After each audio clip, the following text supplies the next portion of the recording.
Hi hello అండి, అందరికీ నమస్తే. Welcome to my channel. నేను మీ అఖిల. ఈరోజు మనం పర్ఫెక్ట్ మెజర్మెంట్స్తో ఇడ్లీ ఎలా ప్రిపేర్ చేసుకుంటామో చూద్దాం. కరెక్ట్గా మెజర్మెంట్స్ యూస్ చేస్తే చాలా ఫ్లఫీగా స్పాంజ్ టైప్లో ఉంటాయండి ఇడ్లీస్. ఇంకా దీంట్లోకి చట్నీ ప్రిపరేషన్ కూడా మనం చూద్దాము. ఇది మనం ఎర్లీ మార్నింగ్ కాబట్టి టిఫిన్ మనం దీన్ని ముందు రోజు ఆఫ్టర్నూనే పిండి నానబెట్టేసుకోవాలి.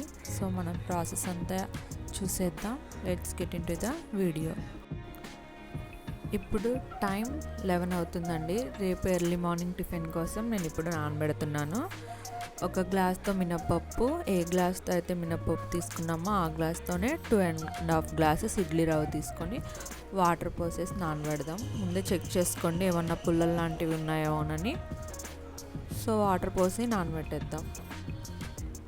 ఇవి మినిమం 8 అవర్స్ నానాలండి. ఇప్పుడు నైట్ 8 అవుతుందండి టైము. సో నేను నీట్గా 2 or 3 టైమ్స్ క్లీన్ చేసేసుకొని పక్కన పెట్టుకుంటున్నాను. మీరు నీట్గా క్లీన్ చేసుకోకపోతే మినప్పప్పు స్మెల్ వస్తుందండి, ఇడ్లీ కూడా స్మెల్ వస్తుంది, తినాలనిపించదు. సో చాలా జాగ్రత్తగా క్లీన్ చేసుకోండి.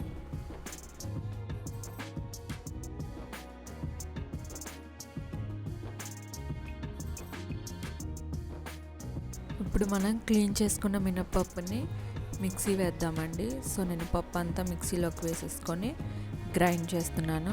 చూడండి ఇప్పుడు ఎలా గ్రైండ్ చేశానో. ఇలా చాలా మెత్తగా గ్రైండ్ చేయాలి. నేను చూపిస్తున్న విధంగా గ్రైండ్ చేయండి.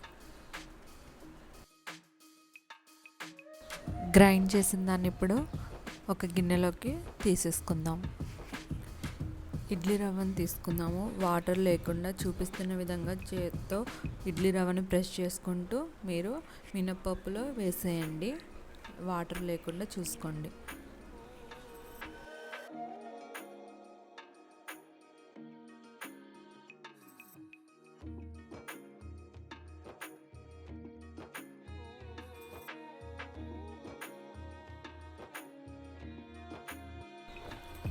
ఇప్పుడు మనం టేస్ట్కి తగ్గట్టు సాల్ట్ వేసుకొని ఇడ్లీ రవ్వ అంతా బాగా కలిపేసుకుందాం.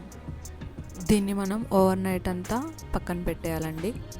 ఇప్పుడు మార్నింగ్ 6 అవుతుందండి. నేను టిఫిన్ వేయడానికి రెడీగా ఉన్నాను. చూసేద్దాం నైట్ మనం పక్కన పెట్టిన ఇడ్లీ పిండి ఎలా ఉందో. చూసారా, పొంగింది, కనపడుతుంది కదా. దీన్ని మనం బాగా తిప్పేసుకుందాము. బాగా తిప్పిన తర్వాత దీన్ని మనం ఇడ్లీ ప్లేట్స్లోకి వేసేసుకుందాం. మీకు ఎన్ని ప్లేట్స్ కావాలో అన్ని ప్లేట్స్ వేసుకోండి.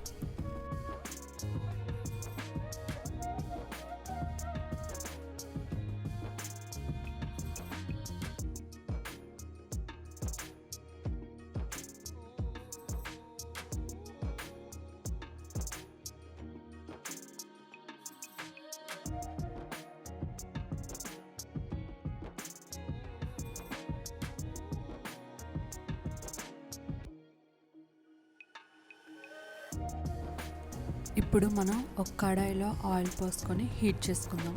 ఆయిల్ హీట్ అయిన తర్వాత 3 పచ్చిమిర్చి, అవి వేగిన తర్వాత కొన్ని పల్లీలు వేసుకుందాం. ఇంకా కరివేపాకు కూడా వేసుకొని మీడియం ఫ్లేమ్లో పల్లీలు కొంచెం గోల్డ్ కలర్ వచ్చేంత వరకు ఫ్రై చేసుకుందాం. మీడియం ఫ్లేమ్లోనే ఫ్రై చేయండి.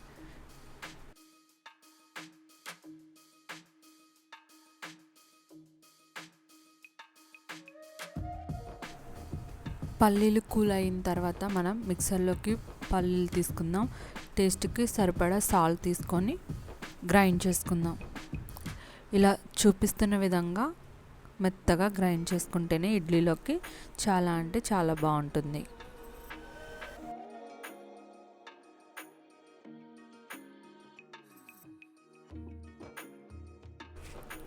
ఇప్పుడు మనం చట్నీకి తాలింపు వేసుకుందాం. కడాయిలో ఆయిల్ హీట్ చేసుకున్న తర్వాత దాంట్లోకి మనం 2 ఎండుమిర్చి, కొద్దిగా జీలకర్ర, ఆవాలు, మినప్పప్పు, కరివేపాకు లో ఫ్లేమ్లో వీటిని మనం బాగా ఫ్రై చేసుకుందాం.